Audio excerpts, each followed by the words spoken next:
الحمدللہ رب العالمین والعاقبۃ للمتقین والصلاة والسلام علی سید الانبیاء والمرسلین وعلی آلہ وصحبہ اجمعین وعلی کل من تبعہم بإحسان الی یوم الدین، اما بعد۔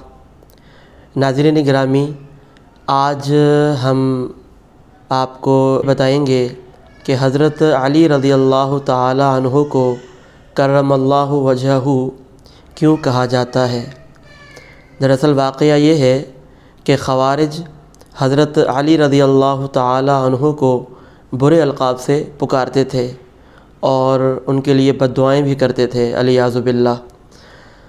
تو وہ کہتے تھے سود اللہ وجہہ، سود اللہ وجہہ، یعنی اللہ تعالیٰ ان کے چہرے کو والعیاذ باللہ کالا کرے۔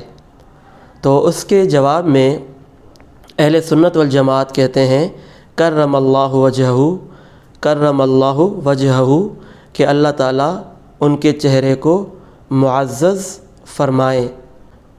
کرم اللہ، اللہ تعالیٰ معزز فرمائیں، وجہہ، ان کے چہرے کو۔ تو یہ مختصر سا پس منظر ہے حضرت علی رضی اللہ تعالی عنہ کو کرم اللہ وجہہ کہنے کا۔ امید ہے آج کی یہ ویڈیو آپ کو پسند آئی ہوگی۔ اگلی نشست میں ہم ایک اور دلچسپ معلومات کے ساتھ آپ کے سامنے حاضر ہوں گے۔ تب تک کے لیے السلام علیکم ورحمۃ اللہ وبرکاتہ۔